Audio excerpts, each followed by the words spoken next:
चैतन्य चंद्राय नमो नमस्ते चैतन्य चंद्राय नमो नमस्ते।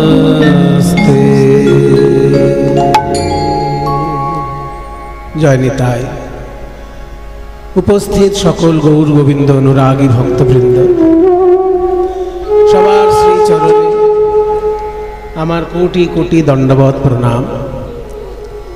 आज आमादेर परम सौभाग्य जे संकीर्तन रसेर आस्वादन करार जन्य कथार समय एभाবে একটু কমিয়ে রাখো।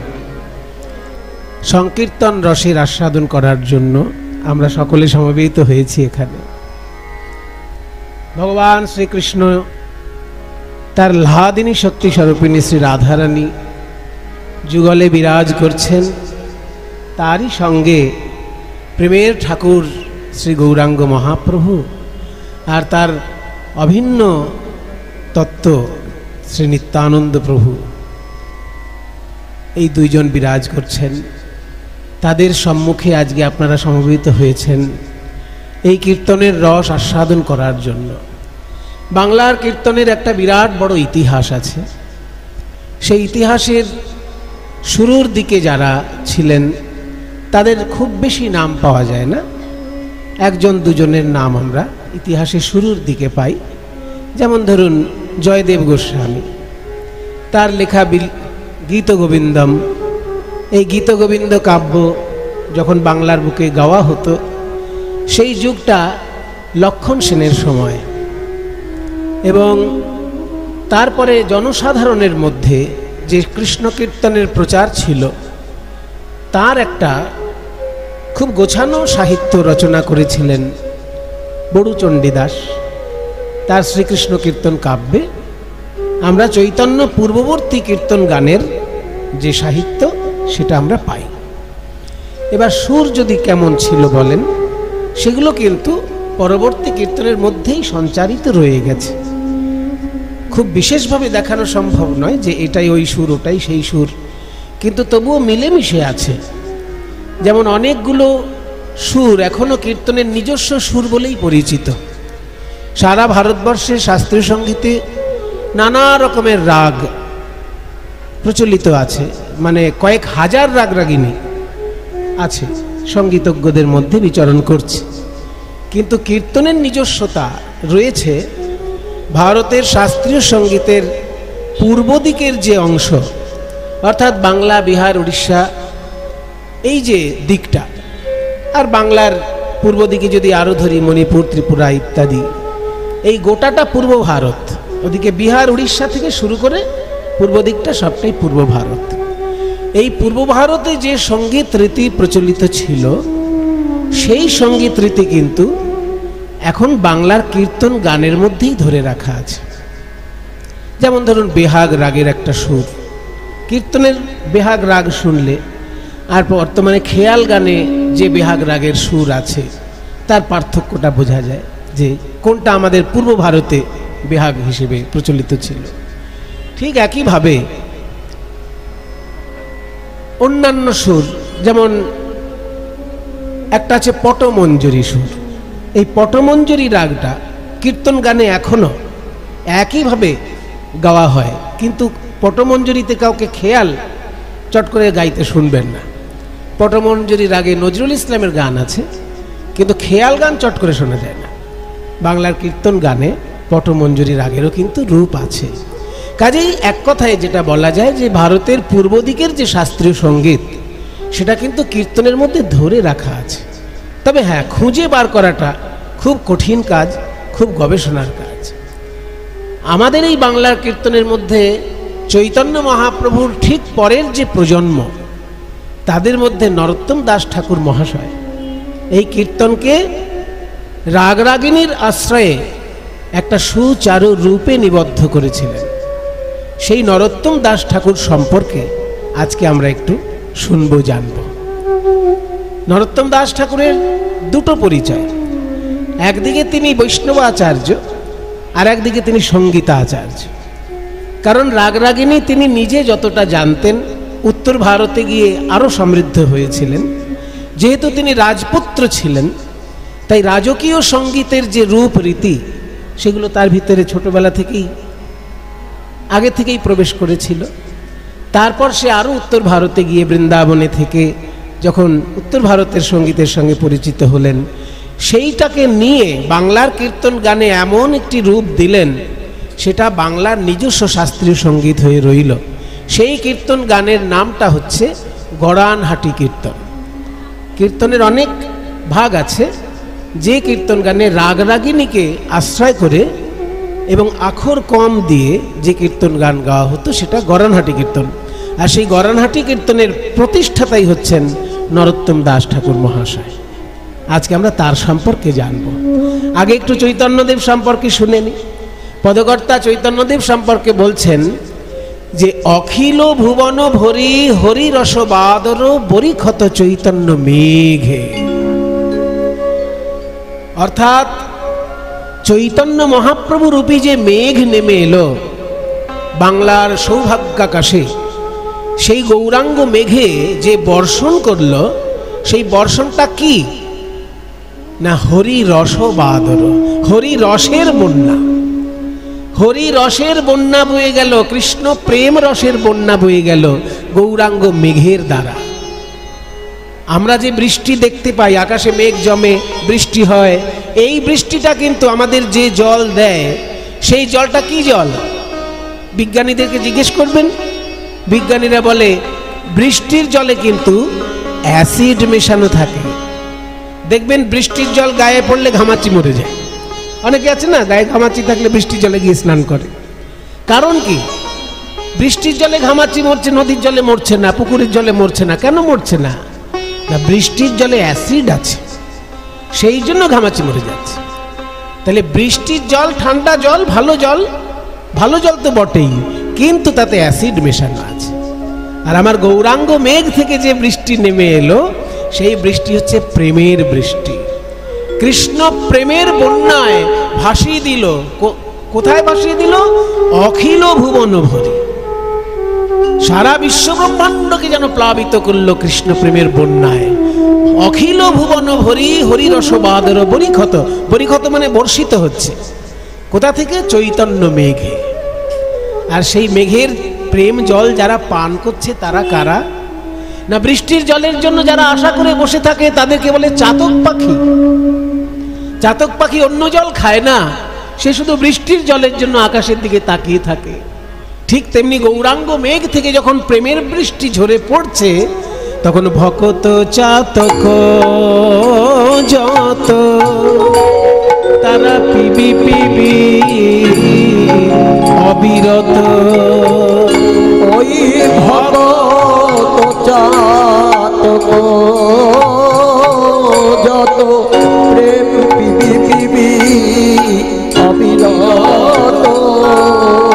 অনুক্ষণ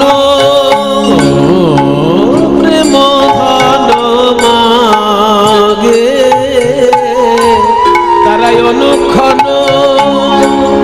প্রেম ধন মাগে। বৃষ্টির জল খাওয়ার জন্য যেমন চাতক পাখি ব্যাকুল হয়ে থাকে, তেমনি ভক্ত চাতক যারা, তারা ওই গৌরাঙ্গরূপী মেঘ থেকে প্রেমের বৃষ্টি পান করছে। আর যত পান করছে তাদের পিপাসা মেটে না, পিপাসা মেটে না। দিবানিশি প্রেম পান করেও পিপাসা মেটে না। দিবানিশি প্রেম পান করেও পিপাসা মেটে না। দিবানিশি প্রেম পান করেও পিপাসা মেটে না। দিবানিশি প্রেম পান করেও পিপাসা মেটে না। পিপাসা মেটে না। একটা দারুণ ছড়া আছে, ছড়ায় বলছে যে কার কি চিন্তা, কে কি চিন্তা করে, তার একটা মজার ছড়া আছে। বলে যোগীর চিন্তা জগন্নাথ, আর ফকিরের চিন্তা মক্কা, ধনীর চিন্তা ধন, আর ৯৯ এর ধাক্কা। একটু বুঝে নিন, বেশ মজার ছড়া তো। যোগীর চিন্তা জগন্নাথ, মানে যোগী সবসময় ভাবে এই যে আমি যোগ তপস্যা করছি, কবে জগন্নাথের রথের দড়ি ধরবো, আমার মুক্তি লাভ হবে। যোগীর চিন্তা জগন্নাথ, আর ফকিরের চিন্তা মক্কা। ফকির বাবা সারা বছর ভিক্ষে করছে, কেউ যদি 1 টাকা দেয় ফকির বাবা 8 আনা খায় আর 8 আনা জমিয়ে রাখে, কারণ জীবনে একবার অন্তত হজ করতে মক্কায় যেতে হবে তাকে। তাই যোগীর চিন্তা জগন্নাথ আর ফকিরের চিন্তা মক্কা। আর ধনীর চিন্তা ধন। যারা ধনী ব্যক্তি তাদের চিন্তা শুধু ধন সম্পদ, আর তাদের অবস্থাটা কি হয়, 99-এর ধাক্কা। মানে ধনী ব্যক্তির 99 কোনোদিন 100 হতে চায় না। যদি 10 লক্ষ টাকা জমে ভাবে আরেকটু হলে ভালো হয়, যদি 10 কোটিও জমে ভাবে আরেকটু হলে ভালো হয়, আর 10,000 কোটিও জমে তাহলে মানে আরেকটু যেন হলে ভালো হয়। বেশ মজার ছড়া নয়? বলছে যোগীর চিন্তা যোগ, যোগীর চিন্তা জগন্নাথ, ফকিরের চিন্তা মক্কা, ধনীর চিন্তা ধন, আর 99-এর ধাক্কা। এইবার অন্যদিকে আসছি কথাটা। ধনী ব্যক্তির যেমন 99 কোনোদিন 100 হতে চায় না, তেমনি প্রেম ধনে ধনী যারা, তাদেরও 99 100 হতে চায় না। কৃষ্ণ প্রেম ধনে ধনী যারা, তাদেরকে কোনোদিন বলতে শুনেছেন যে অনেক নাম জপ করেছি আর আমার দরকার নেই? সে হয়তো লক্ষ লক্ষ নাম জপ করেছে, তবুও সে জপের মালা নিয়ে মনের আনন্দে নাম জপ করছে। হয়তো 100 বার বৃন্দাবনে গেছে, তবু বলছে এইবার সামনে পরে বৃন্দাবন যাবে। তার মানে কি, সে প্রেম ধনে ধনী, তারও কিন্তু 99 কখনো 100 হচ্ছে না। এটা হচ্ছে ভক্তের স্বভাব, এটা হচ্ছে সাধকের স্বভাব। যদি পরিপূর্ণতা এসে যায় তাহলে আর তার সাধনা হবে না, ওই জন্য 99 বাঁচিয়ে রাখতে হবে, 100 করতে দেওয়া যাবে না। তাই পিপাসা মেটে না, পিপাসা মেটে না, দিবানিশি প্রেম পান করেও পিপাসা মেটে না, দিবানিশি প্রেম পান করে আমার গৌরাঙ্গ মেঘ হতে, দিবানিশি প্রেম পান করে গৌরাঙ্গ মেঘ হয়, প্রেম পান আমার গৌরাঙ্গ মেঘ হয়, প্রেম পান আমার গৌরাঙ্গ মেঘ হয়, প্রেম পান করে পিপাসা মেটে না, অনুঘন প্রেম ধন মাগে। তাহলে এমন একটা মূল্যবান মেঘ, সাধারণ মেঘ থেকে অ্যাসিড জল বৃষ্টি হয়, আর গৌরাঙ্গ মেঘ থেকে প্রেমের জল বৃষ্টি হয়। সেই মেঘের জন্মদিনটা কবে? পদকর্তা বলছেন ফাল্গুনী পূর্ণিমা তিথি, সেই মেঘেরও জন্ম তিথি, ওই ফাল্গুনী পূর্ণিমা তিথি, মেঘেরও জন্ম তিথি, সেই মেঘে করল বাদর, বাদর বন্যায় ভাসিয়ে দিল সেই মেঘ। বন্যা হলে কি হয় বলুন তো? মনে করুন 1 ফুট উঁচু জায়গা কিংবা 2 ফুট উঁচু জায়গা, কিন্তু সেখানে যদি 10 ফুট জল হয়ে যায়, কোন জায়গা 2 ফুট উঁচু, কোন জায়গা 1 ফুট উঁচু, সেগুলো কি আর বোঝা যায়? সব তখন সমান হয়ে যায়। ঠিক তেমনি চৈতন্য মেঘ আসার আগে আমাদের উঁচু উঁচু ব্যাপারটা ছিল। এই ব্রাহ্মণ এ হচ্ছে উঁচু, এ ক্ষত্রিয় এ হচ্ছে মাঝারি, এ বৈশ্য এ হচ্ছে সেজো টাইপের, এ শূদ্র এ হচ্ছে নিচু। তাহলে এই যে ব্রাহ্মণ ক্ষত্রিয় বৈশ্য শূদ্র উঁচু নিচু ব্যাপারটা ছিল, যখনই গৌরাঙ্গ মেঘের প্রেম বর্ষণ হলো, সব মিলেমিশে একাকার হয়ে গেল। তাই বলি উঁচা নিচা যত ছিল, সব প্রেম জলে ভাসাইল। উঁচা নিচা যত ছিল, প্রেম জলে ভাসাইল। আমার গোরা বড় দয়ার সাগর গো, গোরা বড় দয়ার সাগর, গোরা বড় দয়ার সাগর, গোরা বড় দয়ার সাগর। কিছু কিছু মানুষ আছেন, হাজার বার বললেও তাদের সম্ভব হয় না মাটিতে নেমে এসে ধুলো মাখা। আর প্রেম কোথায় থাকে? ওই চরণ ধুলার মধ্যেই থাকে।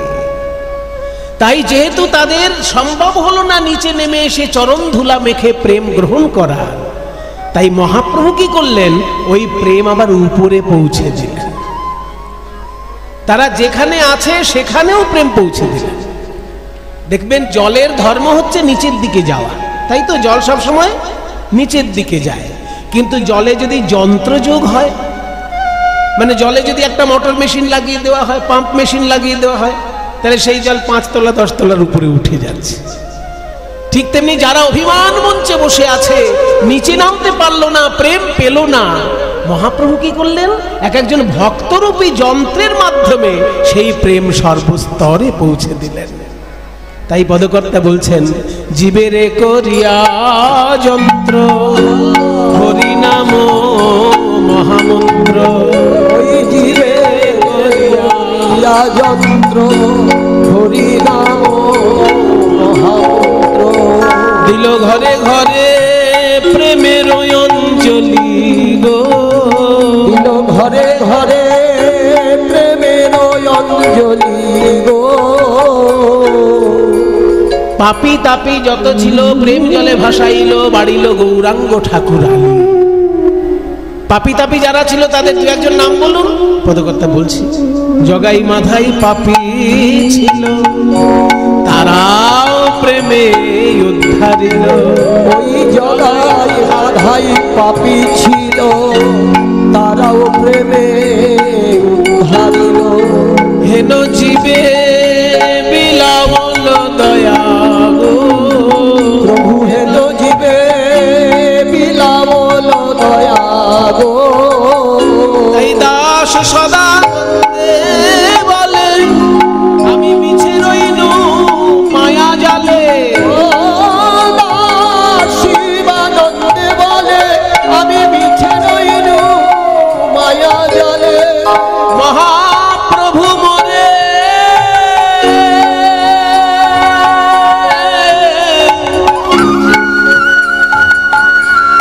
প্রভু মোরে দেহ পদ ছায়া গো। আমি মিছে রইনু মায়া জালে, প্রভু মোরে দেহ পদ ছায়া। আমায় চরণ ছাড়া করো না, আমায় চরণ ছাড়া করো না। না না না, আমায় চরণ ছাড়া করো না। চরণ ছাড়া করো না। ওহে প্রাণের গৌর হরি, চরণ ছাড়া করো না। ওহে প্রাণের গৌর হরি, আমি ওই চরণে বিকাইলাম। ওহে প্রাণের গৌর হরি, চরণে বিকাইলাম। ওহে প্রাণের গৌর হরি, চরণে বিকাইলাম। ওহে প্রাণের গৌর হরি, চরণে বিকাইলাম। ওহে প্রাণের গৌর হরি, চরণে বিকাইলাম। আমায় চরণ ছাড়া করো না, প্রভু মোরে দেহ পদ ছায়া গো। মহাপ্রভু মোরে দেহ পদ ছায়া। তাহলে গৌরাঙ্গ মহাপ্রভুর মহিমা শুনলাম আমরা। পদকর্তা বললেন, গৌরাঙ্গ বন্যা এনেছে, বন্যা। আজকে বাংলাদেশ যেমন ভেসে যাচ্ছে বন্যায়, আজকে কত জায়গায় বন্যা ভেসে যাচ্ছে। মহাপ্রভু যে বন্যা আমাদের জন্য এনেছেন, সে বন্যায় ভাসিয়ে আমাদেরকে কৃতার্থ করেছেন। অমানুষ মানুষ হয়েছে মহাপ্রভুর প্রেমের বন্যায় পড়ে। বন্যায় পড়লে কি হয়? লোকে কাদা ঘাটাঘাটি করে। যদি কারোর গায়ে কাদা নাও লাগে, বন্যায় পড়লেই কাদা লেগে যাবে। কিন্তু মহাপ্রভুর বন্যা এমন, যদি কারোর গায়ে কাদা থাকে সেই কাদা ধুয়ে যাবে। আমাদের গায়ে তো কাদা লেগে আছে, কাম ক্রোধ লোভ মোহ মদ মাৎসর্য, কত রকমের কাদা মেখে আমরা ঘুরছি। কিন্তু যদি একবার মহাপ্রভুর ওই প্রেম বন্যায় স্নান করা যায়, সব কাদা তার ধুয়ে মুছে পরিষ্কার হয়ে যায়। সেই প্রেমের বন্যার প্রধান মাধ্যম ছিল এই সংকীর্তন। সেই কীর্তন গানের যিনি প্রাণ প্রতিষ্ঠা নতুন করে করলেন, সেই নরোত্তম দাস ঠাকুর সম্পর্কে আজকে আমরা শুনছি। চৈতন্য মহাপ্রভু যখন মালদায় গেছিলেন, চৈতন্য মহাপ্রভু একবার মালদায় গেছিলেন, সেটা আপনারা অনেকেই জানেন, শুনে রাখুন। তবু মহাপ্রভুর একবার বৃন্দাবন যাওয়ার ইচ্ছা, তা বৃন্দাবন যেতে গিয়ে তিনি মালদা হয়ে বৃন্দাবন যাবেন এরকম ঠিক করলেন। সেটা অবশ্য সন্ন্যাসের পর, কিন্তু যখন সন্ন্যাস নিয়ে মহাপ্রভু পুরীতে গেছিলেন, দক্ষিণ ভারত ঘুরে চলে এলেন, তারপর আবার বাংলায় এলেন। বাংলায় এসে তিনি ভাবলেন বৃন্দাবন যাবেন। তো বৃন্দাবন যেতে গিয়ে তিনি মালদায় গেলেন। এই মালদায় যাওয়ার সময় পদ্মা নদীতে একটা ঘটনা ঘটেছিল, অদ্ভুত ঘটনা। রূপ সনাতন ছিলেন সেই যুগে বাংলার প্রধানমন্ত্রী আর অর্থমন্ত্রী। তখনকার দিনে বাংলার নবাব হচ্ছেন আলাউদ্দিন হোসেন শাহ, আর তার প্রধানমন্ত্রী হচ্ছেন সনাতন, আর তার অর্থমন্ত্রী হচ্ছেন রূপ গোস্বামী। তাদেরকে কৃপা করার জন্য মহাপ্রভু তখন মালদায় গেছিলেন। মালদা তখন গোটা বাংলার রাজধানী। এখন যেমন বাংলার দুটো রাজধানী, একটা হচ্ছে কলকাতা, একটা হচ্ছে ঢাকা, কিন্তু তখন গোটা বাংলার একটাই রাজধানী, সেটা হচ্ছে মালদা। আর সেইখানে মহাপ্রভু গেছিলেন রূপ সনাতনকে কৃপা করার জন্য। সেই সময় পদ্মা নদীতে যখন মহাপ্রভু স্নান করছেন, অদ্ভুত একটা ঘটনা ঘটেছিল। পদ্মা নদীর তীরে আমার শ্রী গৌরাঙ্গ রায়, পদ্মা নদীর তীরে আমার শ্রী গৌরাঙ্গ রায়, পদ্মা নদীর তীরে আমার শ্রী গৌরাঙ্গ রায়, পদ্মা নদীর তীরে আমার শ্রী গৌরাঙ্গ রায়। ভক্তগণ সঙ্গে করি হরি গুণ গায়, ভক্তগণের সঙ্গে করি হরি গুণ গান, ভক্তগণের সঙ্গে করি হরি গুণ গান। হরি বল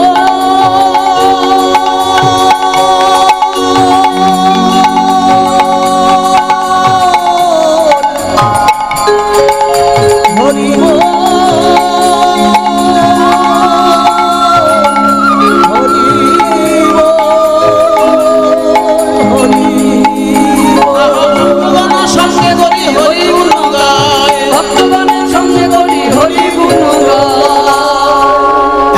সময় মহাপ্রভু হঠাৎ একটা অচেনা নাম ধরে ডাকতে লাগলেন, নরু নরু রে,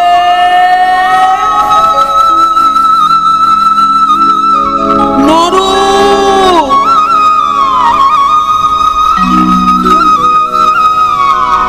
এই কাকে ডাকছে মহাপ্রভু? এই আমরা যারা ভক্ত, আমরা সবাইকে তো সবাই চিনি, আমাদের মধ্যে তো কারোর নাম নরু নয়, কার নামে ডাকছেন মহাপ্রভু? প্রভু আপনি কাকে ডাকছেন? আমি যাকে ডাকছি তার এখনো জন্মই হয়নি। হ্যাঁ হ্যাঁ, তার ডাক নাম হবে নরু, আর ভালো নাম নরোত্তম। নরোত্তম এখনো জন্মগ্রহণ করেনি, কিন্তু এই পদ্মা নদীর তীরেই সে জন্মগ্রহণ করবে, তাই আগে থেকে আমি তাকে আহ্বান করে যাচ্ছি। সে কি প্রভু, এখনো যে ছেলেটা জন্মায়নি তার নাম ধরে ডাকছেন আপনি? তোমাদের স্নান হয়ে গেছে? হ্যাঁ প্রভু, আমাদের স্নান হয়ে গেছে। তোমরা তাহলে একটু নদীর উপরে উঠে দাঁড়াও, আমার এই পদ্মা নদীতে কিছু ব্যক্তিগত কাজ আছে। এই সবাই সরে আসলে, সবাই দূরে সরে গেল। নাভি জলে দাঁড়িয়ে প্রেমের ঠাকুর গৌর হরি আমার পদ্মা নদীর দিকে তাকিয়ে নদীর সঙ্গে কথোপকথন করছেন। হা কৃষ্ণ প্রাণ কৃষ্ণ বলে কাঁদছেন মহাপ্রভু, আর তার নয়নের বিন্দু বিন্দু অশ্রু জল পদ্মা নদীতে মিশে যাচ্ছে। পদ্মা নদীর উদ্দেশ্যে গৌর হরি বলছে, ওগো পদ্মা, এই যে তোমার জলে আমার চোখের জল মিশে যায়, জানবে আমার নিছক অশ্রু জল নয়, আমার বুকের ভিতর যে জমাট বাঁধা কৃষ্ণ প্রেম, সেই কৃষ্ণ প্রেম বিগলিত হয়ে অশ্রু রূপে বাইরে বেশ বেরিয়ে আসছে। আর এই বিন্দু বিন্দু প্রেমে আমি তোমার জলে মিশিয়ে দিলাম। তোমার তীরে যেদিন নরোত্তম জন্মগ্রহণ করবে, নরোত্তম যেদিন তোমার জলে প্রথম স্নান করতে আসবে, সেদিন আমার এই প্রেম তুমি তারে দেবে। আমার প্রেম তুমি তারে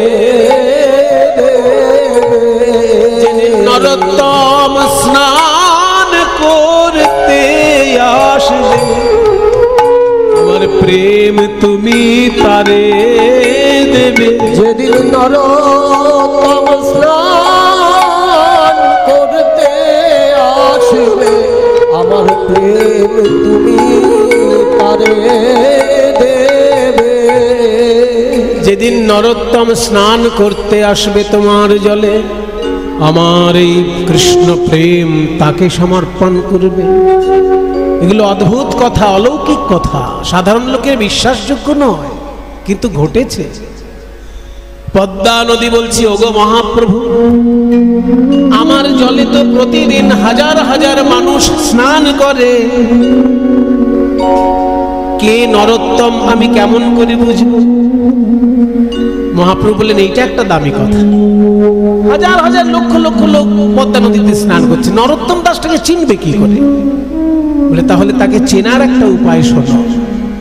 নরোত্তম দাস যেদিন প্রথম তোমার জলে স্নান করতে আসবে তার গায়ের ছোঁয়া লাগলেই তোমার জলে অজস্র তরঙ্গ সৃষ্টি হবে। যার গায়ের ছোঁয়া পেলেই তোমার তরঙ্গ সৃষ্টি হবে, জানবে সেই নরোত্তম দাস। যাহার পরশে তুমি অধিক উছলিবা, যাহার পরশে তুমি অধিক উছলিবা, আমার এই প্রেম তুমি তাহারেই দিবা। আমার এই প্রেম তুমি তাহারেই দিবা। সেদিন তোমার তরঙ্গ বাড়বে, তোমার তরঙ্গ বাড়বে। নরোত্তমের পরশে তোমার তরঙ্গ বাড়বে। নরোত্তমের পরশে তোমার তরঙ্গ বাড়বে। নরোত্তম যেদিন প্রথম তোমার জলে স্নান করতে আসবে তার ছোঁয়া লাগলেই তোমার ঢেউ সৃষ্টি হবে, জানবে সেই নরোত্তম। পদ্মা নদী মনে মনে ভাবছে, বাহ, কবে নরোত্তম এসে আমার জলে স্নান করবে সে তো আমি জানি না, কিন্তু যতদিন নরোত্তম না আসছে ততদিন আমি গৌর প্রেম ধনে ধনী হলাম, প্রেম ধনে ধনী হলাম। আমার নদী জনম সফল হলো, গৌর প্রেম ধনে ধনী হলাম। আর নদী জনম সফল হলো, আমি শ্রী গৌরাঙ্গের প্রেম পেলাম। নদী জনম ধন্য হলো, গৌরাঙ্গের প্রেম পেলাম। আমার নদী জনম ধন্য হলো, গৌরের ধনে ধনী হলাম। নরোত্তম কবে আসবে জানি না, কিন্তু আমি গৌরাঙ্গ প্রেম পেয়ে তো ধন্য হলাম। তারপরে মহাপ্রভু রূপ সনাতনের সঙ্গে দেখা করেন এবং সনাতন গোস্বামী বলেন, প্রভু আপনি এই পথে বৃন্দাবনে যাবেন না, আপনি এখান থেকে ফিরে যান, পরবর্তীকালে জঙ্গলের পথে আপনি বৃন্দাবনে যাবেন। তাই পরবর্তীকালে চৈতন্য মহাপ্রভু ঝাড়খণ্ডের জঙ্গল হয়ে বৃন্দাবনে গিয়েছেন। এদিকে এই যে মহাপ্রভুর দিব্য প্রেম মিশে রইল পদ্মা নদীর জলে, ওই পদ্মা নদীর তীরেই যে রাজবাড়ি, সেই রাজা হচ্ছেন কৃষ্ণধন দত্ত, রাজশাহী জেলার রাজা তিনি। রাজশাহী জেলাটা কোথায়? যারা বাংলাদেশ এবং পশ্চিমবঙ্গের ম্যাপটা ভালো জানেন তারা একটু চিন্তা করুন। মুর্শিদাবাদ যেখানে শেষ হচ্ছে পদ্মা নদী, এপারটা জলঙ্গি, মুর্শিদাবাদের ওই কোনটায় জলঙ্গি আছে না, জলঙ্গির ঠিক ওপারটা গেলেই, একটু এগিয়ে গেলেই পদ্মা নদীর পাড়েই রাজশাহী জেলা। হ্যাঁ, কাজেই রাজশাহী আর মুর্শিদাবাদ পদ্মা নদীর এপার ওপার বলতে পারেন। তা সেই রাজশাহীর রাজা ছিলেন কৃষ্ণধন দত্ত, তার পুত্ররূপে জন্মগ্রহণ করলেন এই নরোত্তম। রাজশাহী জেলায় আছে খেতুরি গ্রাম, রাজশাহী জেলায় আছে খেতুরি গ্রাম। কি অপূর্ব শোভা তার অতি মনোরম, কি অপূর্ব শোভা তার অতি মনোরম। নরোত্তম জন্মিলেন ঠাকুর নরোত্তম জন্মিলেন কৃষ্ণ ধনের ঘরে। ঠাকুর নরোত্তম জন্মিলেন কৃষ্ণ ধনের ঘরে। মহাভাগ্যবতী নারায়ণীর উদরে, মহাভাগ্যবতী নারায়ণীর উদরে।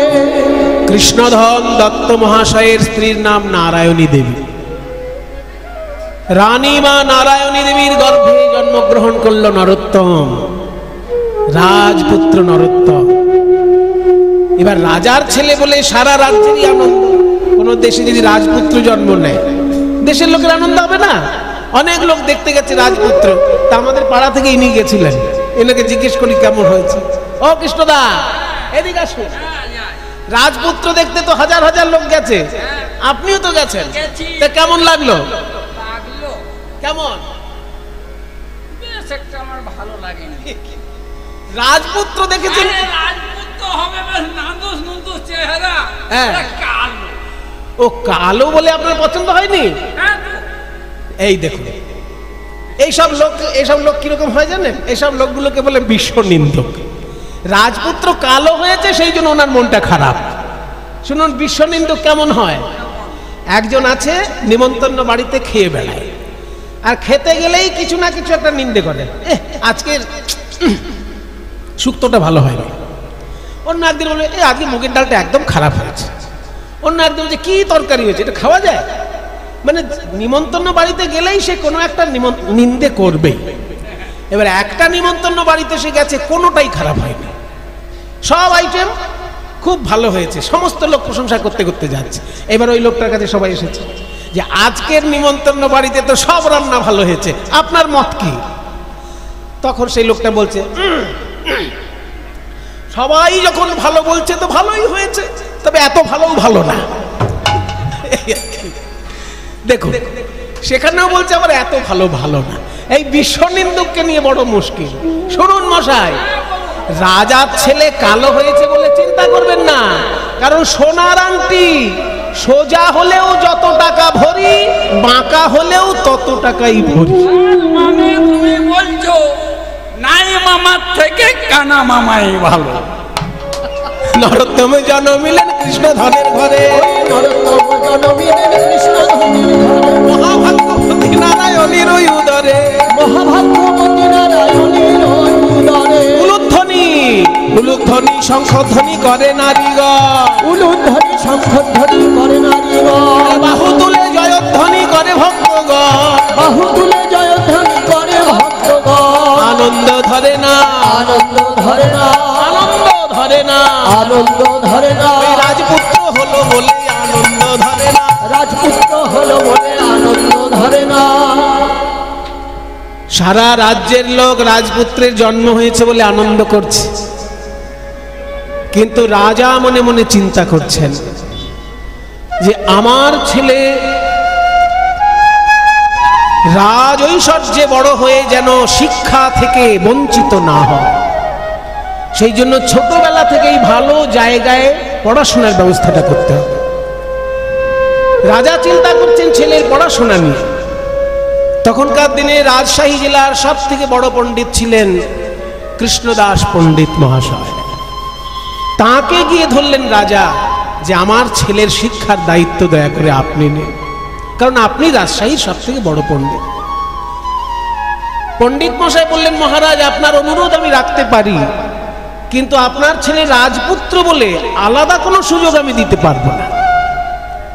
আমি সব ছাত্রকেই যেমন পড়াই ওকেও তেমন পড়াবো, ওর যদি মেধা ভালো থাকে নিশ্চয়ই সবার থেকে এগিয়ে যাবে। ঠিক আছে তাহলে আজকে আমার ছেলেকে নিয়ে আসুন। হ্যাঁ আজকে নিয়ে আসুন, ওর আমি একটু ছোট্ট করে পরীক্ষা নিয়ে। নরোত্তমকে এনেছে শিক্ষক মহাশয়ের কাছে। নরোত্তম তুমি বাড়িতে মায়ের কাছে অ আ ক খ শিখেছ?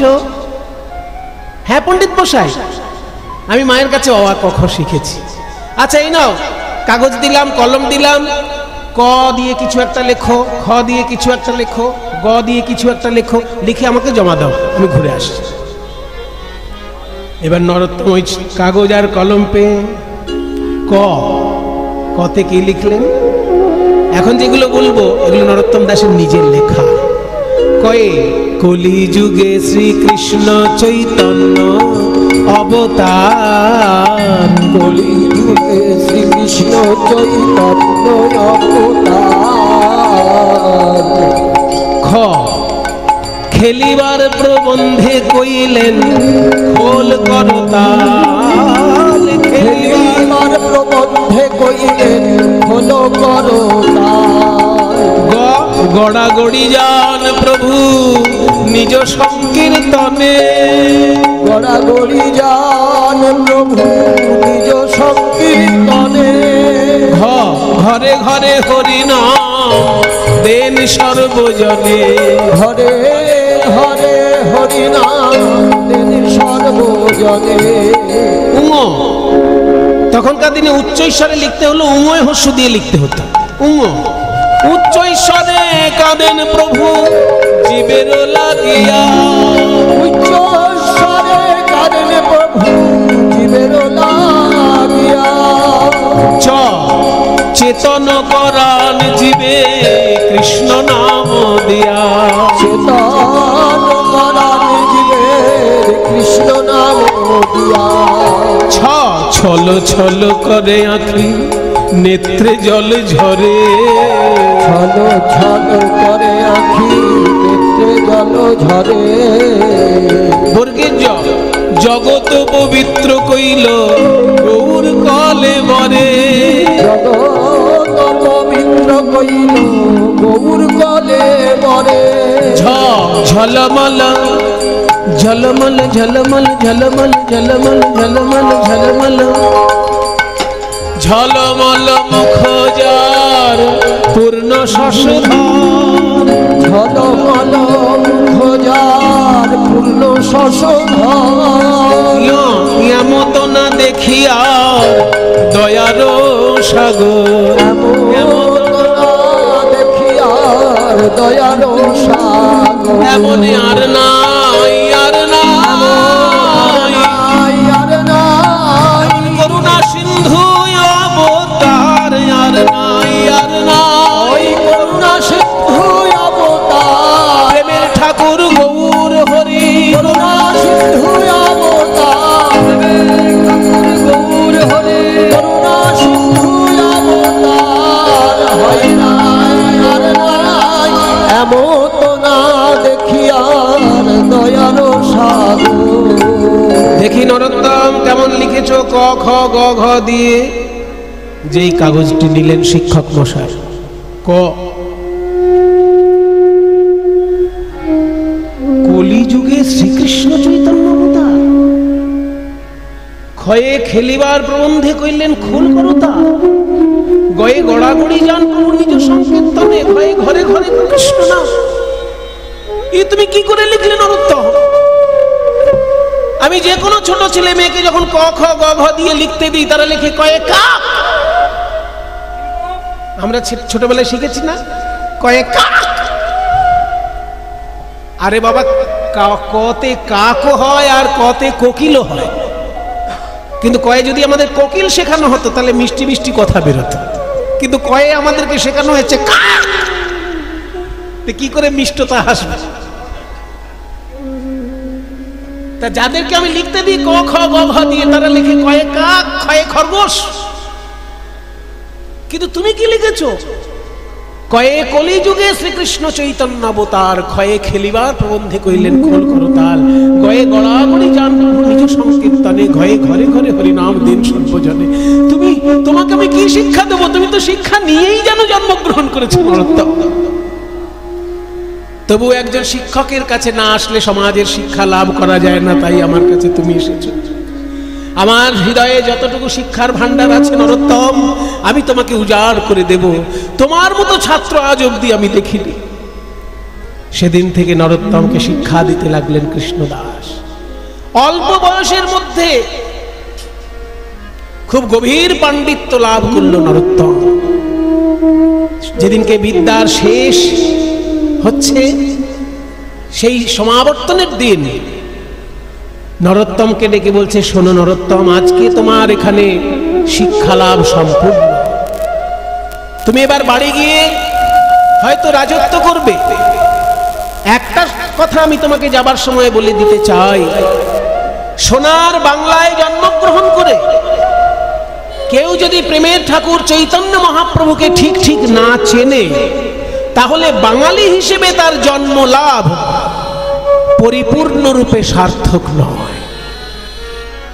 বাংলায় জন্ম নিলাম অথচ চৈতন্যদেবকে চিনলাম না, তাহলে আমি অসম্পূর্ণ বাঙালি। জেনে রাখো, 4টে বেদ পড়েছে, 6 দর্শন পড়েছে, কিন্তু গৌরাঙ্গ মহাপ্রভুকে চেনে না, তার সম্পূর্ণ শিক্ষা লাভ হয়নি, তার শিক্ষা অসম্পূর্ণ শিক্ষা। 4 বেদ ষড়দর্শন পড়িয়াছে যেই জন, 4 বেদ ষড়দর্শন পড়িয়াছে যেই জন। 4টে বেদ কি কি? হ্যাঁ, আপনাদের সবারই জানা, ঋক, সাম, যজুঃ, অথর্ব, এই হচ্ছে 4টে বেদের নাম। এবার যদি বলি 6টি দর্শন কি কি, এটা হয়তো সবাই পারবেন না, এটা একটু শুনে রাখো। 6টি দর্শন হচ্ছে সাংখ্য, যোগ, ন্যায়, বৈশেষিক, মীমাংসা এবং বেদান্ত। এই 6টি দর্শনকে বলা হয় আস্তিক দর্শন, কারণ এগুলো বেদের প্রামাণ্য স্বীকার করে। আর যে দর্শন বেদের প্রামাণ্য স্বীকার করে না অথচ ভারতীয় দর্শন, তাকে বলা হয় নাস্তিক দর্শন। সেগুলো সংখ্যায় 3টি: বৌদ্ধ দর্শন, জৈন দর্শন এবং চারবাক দর্শন। এই 3টি দর্শন বেদের প্রামাণ্য স্বীকার করে না। আর যারা বেদের প্রামাণ্য স্বীকার করে, সেই 6টি দর্শনের নাম হচ্ছে সাংখ্য, যোগ, ন্যায়, বৈশেষিক, মীমাংসা, বেদান্ত। এই সব পড়ে ফেলেছে, কিন্তু চৈতন্যদেবকে চেনে না। তার কি হবে? সে যদি গৌরাঙ্গ নাহি ভজে, 4 বেদ ষড়দর্শন যেই করে অধ্যয়ন, সে যদি গৌরাঙ্গ নাহি ভজে, তবে বৃথা তার অধ্যয়ন লোচনবিহীন জন। ওই বৃথা তার অধ্যয়ন লোচনবিহীন জন। দর্পণে অন্ধের কিবা কাজে, দর্পণে অন্ধের কিবা কাজে। আরে বাবা, যে চোখে ভালো করে দেখতেই পায় না, সে একটা দামি আয়না কিনে কি করবে? তেমনি বাংলায় জন্ম নিয়ে যে চৈতন্যদেবকে চিনল না, সে 6টি দর্শন পড়ে কি তার শিক্ষা সম্পূর্ণ হবে? বরং আমি বলি, নরোত্তম শোনো, বেদ বিদ্যা দই কিছু নাহি জানই, কিছু নাহি জানো, সে যদি গৌরাঙ্গ করে যদি গৌরাঙ্গ করে তবে নয়নানন্দেতে ভরে, সেই তো সকলে জানে। নয়নানন্দেতে ভরে, সেই তো সকলে জানে। সর্বসিদ্ধি করো তলে তার, সর্বসিদ্ধি করো তলে তার। শুনে নাও, আমার গৌর জানলে সব জানা হলো, আমার গৌর জানলে সব জানা হলো, শাস্ত্র জানলে জানা হলো, জানা হলো। শাস্ত্র জানলে জানা হলো, গৌর জানলে সব জানা হলো। শাস্ত্র জানলে জানা হলো, আমার গৌর জানলেই জানা হলো। শাস্ত্র জানলে জানা হলো, গৌর জানলে জানা হলো, শাস্ত্র জানলে জানা হলো, আর গৌর জানলে সব জানা হলো। সর্বসিদ্ধি করো তলে তার, সর্বসিদ্ধি করো তলে তার। এই কথাটা যদি কোনো শিক্ষক মহাশয় তার ছাত্রকে জানিয়ে দেয়, তাহলে তো সে চৈতন্যদেব সম্পর্কে খবর নেবেই একটু। কিন্তু আমরা কজন শিক্ষককে এরকম দেখি বলুন, যে ছাত্রদেরকে সচেতন করে বাংলার বিশুদ্ধ প্রেমভক্তির আন্দোলন সম্পর্কে ছাত্রছাত্রীকে যে সচেতন করা, সেটাও তো শিক্ষকের দায়িত্বের মধ্যে পড়ে। নরোত্তমের শিক্ষক সেই কাজটি করে দিয়েছে। এবার নরোত্তম বাড়িতে এসে যখন বাবা মাকে প্রণাম করছে, বাবা আশীর্বাদ করছেন, বলছেন, বল নরোত্তম, তুই কি চাস? পণ্ডিত মশাই বলেছেন তোর মতন ছাত্র তার আর দ্বিতীয়টি নেই। এই কথা শুনে আমি খুব খুশি হয়েছি। তুই যা চাইবি আমি তাই দেব, বল তোর কি চাই? নরোত্তম বলছে, বাবা আমি একটা জিনিস চাইবো, দেবে? হ্যাঁ বল, দেব তো। আমি একটু পদ্মা নদীতে স্নান করতে যাব। হ্যাঁ, সামান্য ব্যাপার, কেন স্নান করতে কেন যাবি? শিক্ষক মশাই বলেছেন উনি বলেছেন বাঙালি জাতি যতই শিক্ষা লাভ করুক, সে যদি চৈতন্যদেব সম্পর্কে কিছুই না জানে তাহলে তার শিক্ষা অসম্পূর্ণ শিক্ষা। কারণ বাংলায় জন্ম নিয়ে চৈতন্যদেব সম্পর্কে কিছু জানে না, তার শিক্ষা যতই শিক্ষিত হোক সে অসম্পূর্ণ শিক্ষা তার। আমি তাই বলেছি শিক্ষক মহাশয়কে যে তাহলে চৈতন্যদেবের কৃপা কি করে পাবো? চৈতন্যদেব বললেন কৃপা পাবার সহজ একটা উপায় বলতে পারি, এই রাজশাহী যেখানে শেষ হচ্ছে সেখানে পদ্মা নদী, ওই পদ্মা নদীতে যেহেতু মহাপ্রভু স্নান করেছেন তার পদধূলা পদ্মা নদীর জলে মিশে আছে। তা তুমি যদি পদ্মা নদীতে স্নান করার সময় একটু বলতে পারো, হে পদ্মা নদী, মহাপ্রভুর পদধূলা তোমার জলে আছে, তুমি আমাকে একটু কৃপা করে গৌরের চরণ ধুলা দাও, যদি এই সংযোগ ঘটে যায় তাহলে তুমি গৌরের কৃপা পেতে পারো। তাই আমি পদ্মা নদীতে স্নান করতে যেতে চাই।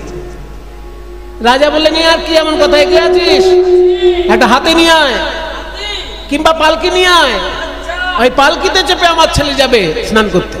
বলে না বাবা, পালকিতে করে লোকের কাঁধে চেপে আমি যাব স্নান করতে ওই চরণ ধুলা মাখার জন্য? না। তাহলে কি ঘোড়ায় যাবি? না ঘোড়ায় যাবি। হেঁটে?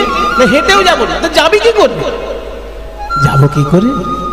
আমি গড়াগড়ি দিয়ে যাব, আমি গড়াগড়ি দিয়ে যাব, ভক্তের পদধূলা অঙ্গের ভূষণ হবে, আমি গড়াগড়ি দিয়ে যাব, ভক্তের পদধূলায় অঙ্গের ভূষণ হবে, আমি গড়াগড়ি দিয়ে যাব। ভক্ত পদ ধুলিয়ার ভক্ত পদ ভক্ত পদ ভক্ত ভুক্ত অবশেষ, এই তিন সাধনের মহাবল, সাধনের মহাবল, ভক্ত পদধূলার মহাশক্তি। ওই ভক্ত পদধূলায় আমি যদি গড়াগড়ি দিতে দিতে যেতে পারি, পদ্মা নদী আমাকে কৃপা করবে, মহাপ্রভু আমাকে কৃপা করবে। ঠিক আছে, ছেলেকে যা দেব বলেছি, ঠিক আছে, ও যেমন ভাবে যেতে চায় যাক। এই কে আছিস? ছেলে বলছে গড়াগড়ি দিয়ে যাবে পদ্মা নদীতে, তোরা দুই পাশে সেনাবাহিনী থাকবি যেন কোনো কেউ বিরক্ত না করে আমার ছেলে। আছিস তো? সেনাবাহিনীকে সঙ্গে পাঠিয়ে দিয়ে রাজপুত্র যাচ্ছে গড়াগড়ি দিয়ে স্নান করতে। এবার পদ্মা নদীর কাছে এসে যখন দাঁড়িয়েছে তখন বলছে যে এই সেনাপ্রধান যদি সঙ্গে থাকে তাহলে তো আমি পদ্মা নদীর কাছ থেকে গৌর প্রেম চাইতে পারবো না। তাই সেনাপ্রধানকে বলছে দয়া করে আপনি আমাকে ছেড়ে দিন, আমি একা গিয়ে একটা ডুব দিয়ে আসি।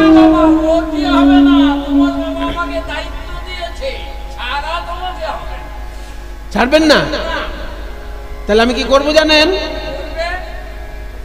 আপনি যদি আমাকে ধরে নিয়ে গিয়ে স্নান করান, আমি বাবাকে গিয়ে বলবো এই লোকটা আমাকে ডুবাতে চেয়েছে।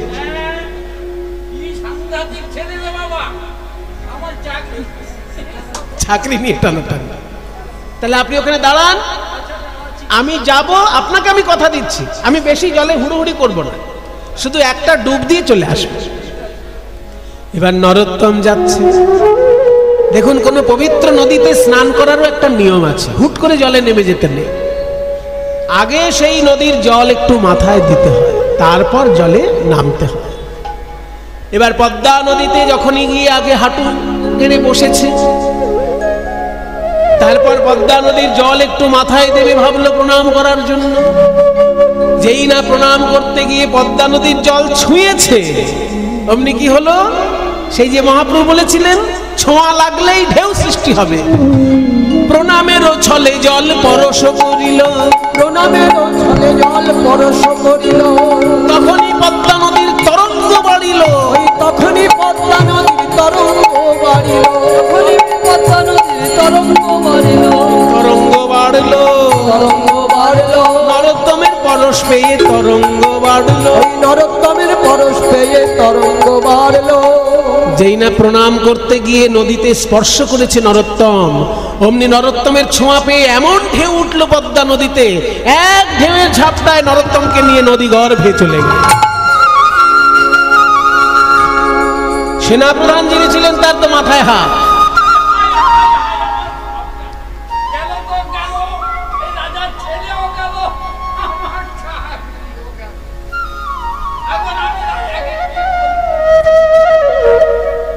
সেনাপ্রধান চিন্তা করছে, ওদিকে পদ্মা নদীর গর্ভে চলে গেছে নরোত্তম জলের ঢেউতে, সেখানে একটা অলৌকিক ঘটনা ঘটছে। পদ্মা নদীর গর্ভে গিয়ে নদীর সঙ্গে কথা বলছে নরোত্তম। মহাপুরুষদের জীবনে এমন কিছু ঘটনা ঘটে যে সাধারণ লোকের শুনলে বিশ্বাস হয় না, কিন্তু তাদের জীবনে ঘটে। গভীর নদীতে গিয়ে পদ্মা নদীর সঙ্গে কথা বলছে। নরোত্তম দেখছে গভীর নদীতে এক দেবী বসে আছেন। কে মা আপনি? আমি পদ্মা নদী। হ্যাঁ, আপনি কথা বলেন?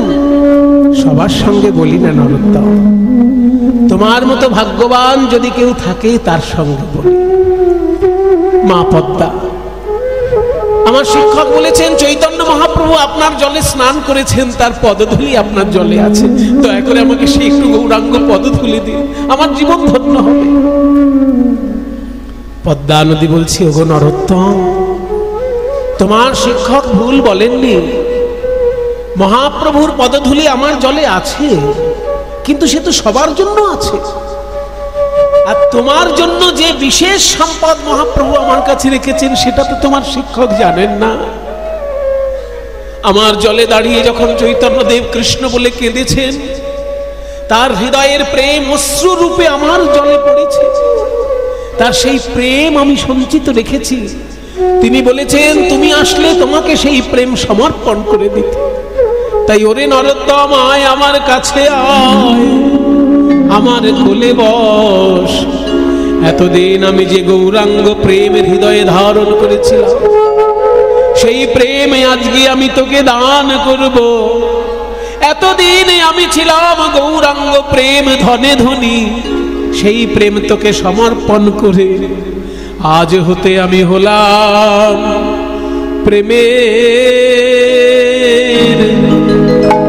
প্রেমের কাঙালিনী।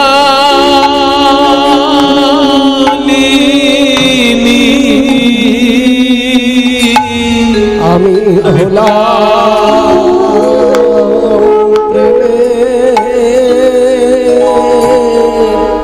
প্রেমের কাঙালিনী।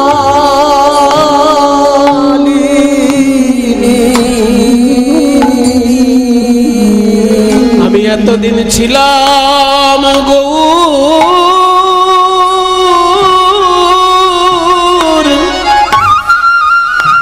গৌর প্রেমে ধনী।